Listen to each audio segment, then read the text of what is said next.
بسم اللہ الرحمن الرحیم۔ السلام علیکم ورحمۃ اللہ وبرکاتہ۔ شائقین فارسی کو فارسی کلاس میں خوش آمدید۔ گلستان سعدی باب اول کی حکایت نمبر 17 زیر درس ہے۔ لمبی حکایت ہے، اس کے ہم نے 4 حصے کیے ہیں، 2 حصے پہلے پڑھائے جا چکے ہیں، آج تیسرا حصہ ہے۔ آج کے پارٹ میں، آج کے حصے میں جتنا متن آیا ہے، اشعار آئے ہیں، اس میں سے میں نے مرکب چنے ہیں اور کچھ مرکب مصدر ہے جو پہلے بھی میں 3 سیٹ اس کے پیش کر چکا ہوں۔ آج مزید 19 مصادر ایسے آ رہے ہیں جو مرکب مصدر ہیں، اور 27 مرکب ایسے ہیں کہ جو 2 اسموں کو جوڑ کر مرکب بنے ہیں۔ اب 2 اسموں کو جوڑ کر جب مرکب بنتا ہے تو اس کو املا کرنے کا، اس کو لکھنے کا طریقہ آنا ضروری ہے۔ عام طور پہ لوگ اردو املا ہو تو فارسی کے اس مرکب کو وہ غلط لکھ جاتے ہیں۔ جہاں پر زیر دینی ہے وہاں بڑی یہ لکھ دیتے ہیں، اور جہاں پہ بڑی یہ آنی چاہیے یا یہ آنی چاہیے وہاں پہ زیر لکھ دیتے ہیں۔ اس لیے آج آپ کو 3 فارمولے 2 اسموں کو جوڑنے کے بتائے جائیں گے انشاءاللہ۔ لیکن سب سے پہلے ہم حکایت کا ترجمہ پڑھ لیتے ہیں تاکہ ایک تسلسل جاری رہے۔ بات چل رہی ہے ایک بے روزگار کی، کہ روزگار کی تلاش میں ہے، بادشاہ کے دربار میں سفارش پہ نوکری لگ گئی، عروج پایا، حاسدین نے حسد کیا، شکایت لگی اور وہ زیر عتاب آ گیا اور پھر اسی بے روزگاری کا شکار ہو گیا۔ اس کے جتنے بھی مراحل ہیں، ہر مرحلے پر شیخ سعدی رحمہ اللہ ایک سبق دیتے ہیں، اور کسی قول کے انداز میں یا اپنے کسی شعر کے انداز میں اس حکمت والی بات کو سمو دیتے ہیں۔ تو آئیے ہم ترجمہ شروع کرتے ہیں۔ بسم اللہ الرحمن الرحیم۔ رفیق چون این بشنید بہم برآمد۔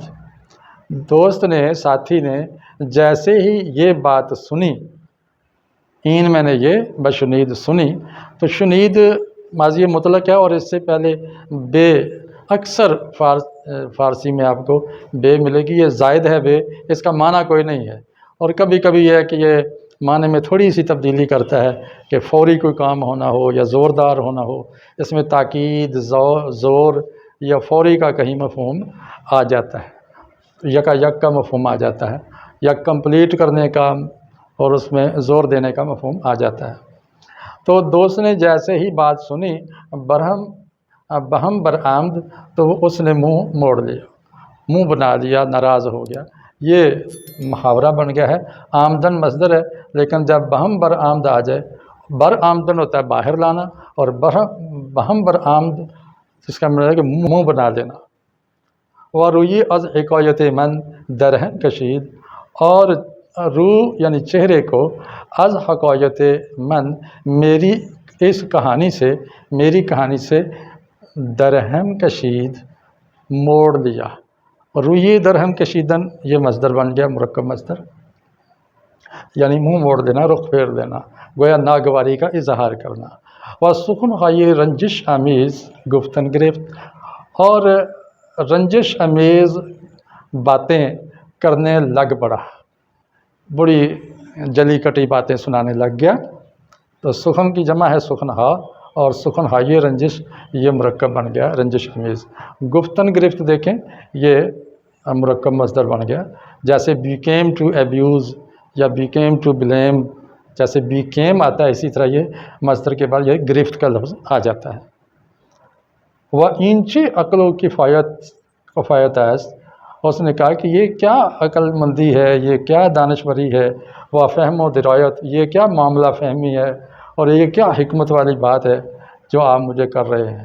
قول حکمہ درست آمد، حکیمہ کی بات درست ہی آ رہی ہے، فٹ آ رہی ہے، کہ گفتند انہوں نے کہا ہے، دوستان در زندان بکار آیند، کہ بر سفرہ ہمہ دشمنان دوست نمایند۔ یہ ایک قسم کا قول ہے کہ دوست جو ہیں وہ زندان میں، قید میں ہی کام میں آتے ہیں۔ قید میں سارے بھائی بھائی بن جاتے ہیں، ایک دوسرے کا ساتھ دیتے ہیں، تو وہی دوست ہوتے ہیں۔ کہ بر سفرہ، وگرنہ دسترخوان پر، سفرہ کہتے ہیں دسترخوان کو، تو دسترخوان پر ہمہ دشمنان دوست نمائند، سارے ہی دشمن دوست دکھتے ہیں، دوست نظر آتے ہیں، دکھائی دیتے ہیں۔ اس لیے خوشی اور دستیابی میں تو سارے دوست ہوتے ہیں، اپنے بھی پرائے بھی، لیکن جب قید اور مشقت آتی ہے تو اس وقت پتہ چلتا ہے کہ دوست کون ہے۔ قطع ہے آگے، دوست مشمار آن کے در نعمت زند، لاف یاری و برادر خواندگی، دوست آن دارم کہ گیرت دست دوست، در پریشان حالی و در ماندگی، در پریشان حالی و در ماندگی، کہ اس کو دوست نہ شمار کر، شمار فعل نہیں ہے، شماریدن سے شمارد، اور شمارد سے دال ہٹا کے شروع میں میم لگائیں تو یہ فعل نہیں بن جاتا ہے، شمار نہ کر، اس کو نہ سمجھ جانی، آن کے اس آدمی کو، در نعمت جو نعمت میں، خوشحالی میں، اچھے حال میں، زند لاف یاری وہ یاری کی لاف زنی کرتا ہے، یعنی دوستی کا دم بھرتا ہے، ڈینگے مارتا ہے، وہ برادر خواندگی اور بھائی بھائی کہتا پھرتا ہے، اور بڑی بھائی چاری کا پرچار کرتا رہتا ہے کہ میں بھائی ہوں، آپ میرے بھائی ہیں، اور تو اس طرح بڑے دعوے کرتا ہے بھائی چارے کے۔ تو ایسے آدمی کو دوست نہ سمجھ۔ دوست آن دارم، دوست اس کو میں رکھتا ہوں کہ گیرت دست دوست، جو دوست کا ہاتھ پکڑ دیتا ہے، دستگیری کرتا ہے، یعنی کام آتا ہے، مشکل وقت میں، آڑے وقت میں کام آتا ہے۔ در پریشان حالی، پریشان حالی میں بھی کام آتا ہے، وہ در ماندگی، اور جب بندہ پیچھے رہ جائے زندگی کی دوڑ میں تو اس وقت بھی وہ ساتھ دیتا ہے۔ تو اس طرح اس نے باتیں کی اپنے ایک اسم شیر کو۔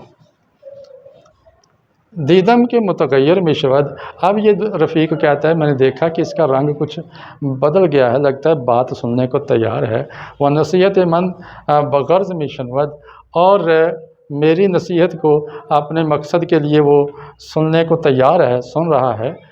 وہ نزد صاحب دیوان رفتم، تو میں پھر کیا کیا میں نے کہ میں ایک دیوان کے صاحب کے نزدیک گیا، یعنی جو سیکٹری تھا یا ناظم دفتر تھا، میں بیورو چیف کے پاس گیا، و سابقہ معرفتی کے درمیانی معبود، اور وہ معرفت جان پہچان جو پہلے تھی میری، اس کے واسطے سے جو میرے اور اس کے درمیان تھی، درمیانے ماں ہمارے درمیان جو جان پہچان تھی سابقہ چلی آ رہی، تو صورت حالش پر گفتم، اس کو کام میں لا کے میں نے اس اپنے بے روزگار دوست کے حال کی صورت اس کے سامنے کہی، یعنی اس کے حال احوال رکھا کہ اس طرح وہ ضرورت مند ہے اور غریب ہے۔ وہ اہلیت و استحقاقش بیان کردم، میں نے اس کی اہلیت بیان کی، قابلیت بیان کی، اس کا حق بیان کیا کہ واقعی وہ اس کا حق رکھتا ہے کہ اس کو یہاں پر سرکاری نوکری مل جائے، بیان کردم میں نے بیان کی۔ تا بقوری مختصرش نصب کردند، اتنا میں نے ان کے ساتھ بحث تمہیز کر کے قائل کر لیا، یہاں تک کہ اس نے ایک چھوٹے سے کام کے لیے، کار میں نے کام، اور یا بھی تنکیر کے لیے ہے، اور مختصر بھی تحقیر اور چھٹائی کے لیے، یعنی ایک حقیر سا کام اس کو دے دیا اور اس پر اس کو معمور کر دیا۔ نصب کردند گاڑ دینا ہوتا ہے، نصب کردن یعنی معمور کر دیا، اس کو لگا دیا۔ چندی بورین برآمد، اب چند ہی اس پر کچھ اوقات گزرے تھے، تھوڑا ہی وقت گزرا تھا، لطف طبیعت شرح بدیدند، اس کے طبیعت کے لطف کو لوگوں نے دیکھ لیا کہ یہ کتنا شریف آدمی ہے، دیانتدار ہے، لگن والا ہے، بڑے بہترین انداز سے کارکردگی دکھا رہا ہے۔ وہ حسن تدبیر شرح بپسندیدند، اور اس کی تدبیر کے حسن کو انہوں نے پسند کرنا شروع کر دیا کہ یہ حساب کتاب ٹھیک رکھ رہا ہے، اس کی فائل بندی بھی ٹھیک ہے، اصل بندی بھی ٹھیک ہے، لکھائی بھی ٹھیک ہے، حساب کتاب بھی درست ہے۔ کارش ازان درگزشت، اب اس کا کام اس سے بڑھ گیا، یعنی وہ ترقی کر گیا، بڑھ چڑھ گیا۔ کار درگزشتن کا معنی ہو گیا ترقی کرنا اور عروج حاصل کرنا۔ وہ بمرتبہ بالا تر ازان متمکن شد، اور بالا تر رتبے پر، ازان میں نے اس سے، از آن تھا تو اس سے بھی بڑے رتبے پر وہ متمکن ہو گیا، فائز ہو گیا، اس کو اب اگلی سیٹ مل گئی۔ وہ ہم چنان نجم سعادت در ترقی بود، ایسے ہی کہ جب اس کی خوش بختی کا ستارہ ترقی میں تھا، یعنی وہ خوب ترقی کر رہا تھا، خوش قسمتی کام آ رہی تھی، تا باوج ارادت رسید، یہاں تک کہ ارادت و عقیدت کی ثریا پر پہنچ گیا، بلندی پہ پہنچ گیا۔ لوگ اس کے گرد جمع ہیں اور پارٹیاں ہو رہی ہیں، تعریفیں ہو رہی ہیں، دوستیاں بڑھ رہی ہیں، اور چونکہ وہ اعلیٰ مرتبے پہ فائز ہو گیا تھا، اس کے گرد لوگوں کا جمع غفیر تھا۔ مقرب حضرت سلطان و معتمد علیہ گشت، اب یہ ہے کہ یہ جناب بادشاہ کا مقرب بن گیا اور اس کا معتمد علیہ بن گیا، یعنی بڑا قابل اعتماد آدمی اور قریبی آدمی بن گیا، اتنی ترقی کی۔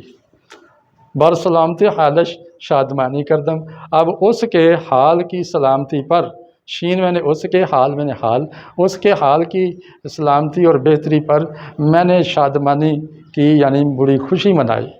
و گفتم، اور میں نے کہا، زکار بستہ میں اندیش و دل شکستہ مدار، کہ آب چشمہ حیوان درون طریقی است، کہ یہ بندہ ہوا کام ہے، یعنی رکا ہوا کام، آپ کو کام نہیں مل رہا تو بے روزگاری ہے، اس میں آپ پریشان نہ ہوں اور دل کو توڑ کر نہ بیٹھ جا، شکستہ دل نہ ہو جا، کیونکہ جو زندگی کا چشمہ ہے، آب حیات کا چشمہ، وہ طریقی میں ملتا ہے، طریق راہوں میں ملتا ہے، اس لیے طریق راستوں کو دیکھ کے گھبرا کے واپس نہ جا، بلکہ گھس جا طریقی میں اور آپ اپنا مقام پیدا کر۔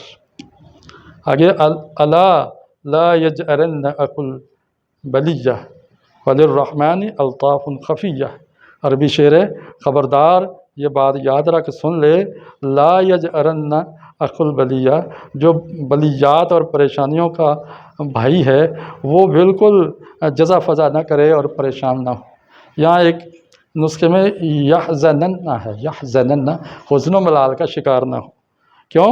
فللرحمن الطاف خفیہ، کیونکہ رحمان کے لیے تو بڑے خفیہ لطف و کرم کے خزانے موجود ہیں، وہ وہاں سے آدمی کو روزی دیتا ہے جہاں اس کو گمان بھی نہیں ہوتا۔ فرد ہے آگے، فرد بھی یہ شعر کی ایک قسم ہے، منشین ترش از گردش ایام کے صبر، یعنی ترش ہو کر نہ بیٹھ جا، یعنی پریشان ہو کے نہ بیٹھ جا، دل کھٹا نہ کر، از گردش ایام، دنوں کی ہیر پھیر سے، گردش سے، زمانے کے گزرنے سے آپ پریشان ہو کے دل کھٹا نہ کر کے بیٹھ، کیونکہ جو صبر ہے، صبر تلخ است، یہ کڑوا ہوتا ہے، وہ لیکن بڑے شیریں دارد، لیکن یہ میٹھا پھل رکھتا ہے، صبر کا پھل میٹھا ہوتا ہے۔ تو یہ ایک آیت کا اتنا حصہ ہم نے پڑھ لیا، آخری حصہ انشاءاللہ اگلے لیکچر میں آئے گا۔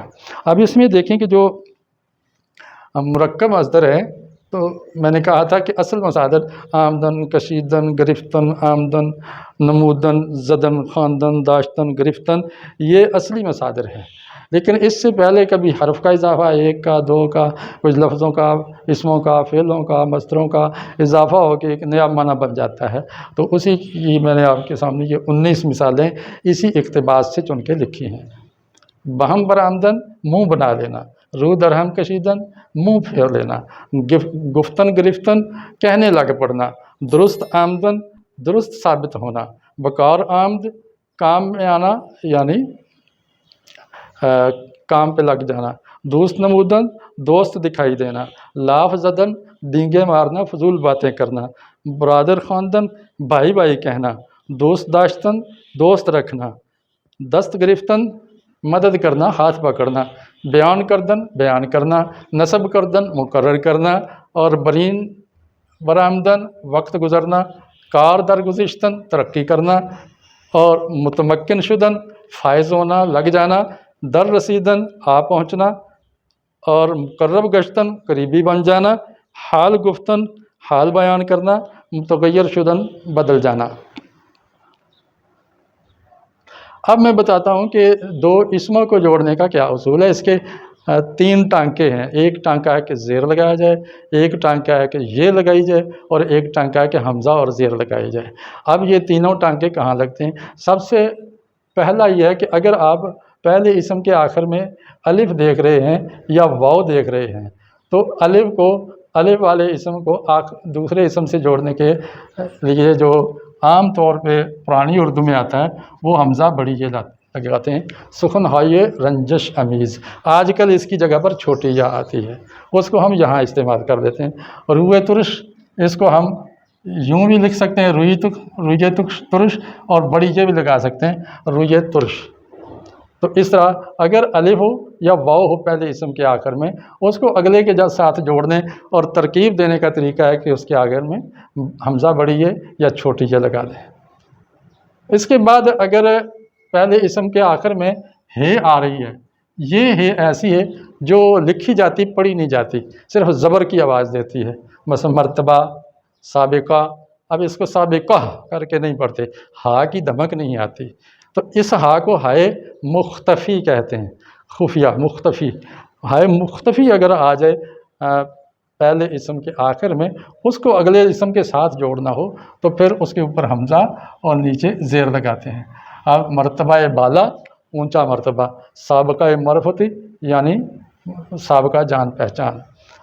اور اگر ان دو کے علاوہ کوئی حرف آ جائے، الف واو اور ہے کے علاوہ کوئی حرف آ جائے تو اس کو آگے جوڑنے کے لیے زیر لگا دیں گے۔ اب باقی ساری مثالیں آپ کو دکھ رہی ہیں کہ حکایت کے آخر میں تے ہے، قول کے آخر میں لام ہے، لاف کے آخر میں فے ہے، دست کے آخر میں تے ہے، اور اس طرح یہ دال ہے۔ یہ چونکہ یہ جو واہ کا مجموعہ ہے، آپ سمجھیں کہ یہ 3 حرف ہیں واہ، واو آ جائے، الف آ جائے یا ہے آ جائے تو پھر زیر نہیں آتی بلکہ بڑی یہ یا حمزہ زیر آتی ہے۔ اور ان کے علاوہ ہو، اس واہ کے علاوہ، تو پھر اس کو واہ یاد رکھ لیں یا ہوا یاد رکھ لیں۔ ہوا وہی حروف ہیں، ہے واو الف یا اوہ یاد کر لیں، اوہ۔ تو کوئی بھی آپ جو لفظ آپ کو یہ یاد رکھنے کے لیے ہو، تو ان 3 حرفوں کے علاوہ کوئی حرف آ جائے تو اس کو آگے ملانے کے لیے بڑی یہ نہیں لگانی۔ مثلا حکایت من کو یوں نہیں لکھنا ہے حکایت من، یہ بڑی یہ کے ساتھ نہیں کرنا، صرف زیر لگائیں گے۔ تو یہ ہے اصول ترکیب، یعنی 2 اسموں کو باہم جوڑنے کے اصول۔ یاد رکھیں یہ صرف 2 اسموں کو جوڑنے کے ہیں، 2 حرفوں کو، فعل یا حرف کو یا اسم یا فعل کو ان اس طرح کے ٹانکے لگا کے نہیں جوڑا جاتا۔ یہ کوئی جوڑے گا تو وہ غلط کرے گا۔ باقی انشاءاللہ آگے بھی باتیں چلتی رہیں گی۔ تو یہ میں نے کچھ مرکب چن دیے ہیں، اور اس طرح کے جو مرکب بنتے ہیں وہ یا تو مرکب اضافی ہوتا ہے یا مرکب توصیفی ہوتا ہے۔ انشاءاللہ اس کی میں مزید چھان پھٹک کر کے آپ کو سمجھا دوں گا۔ اس کے ساتھ ہی میں اجازت چاہتا ہوں۔ السلام علیکم ورحمۃ اللہ وبرکاتہ۔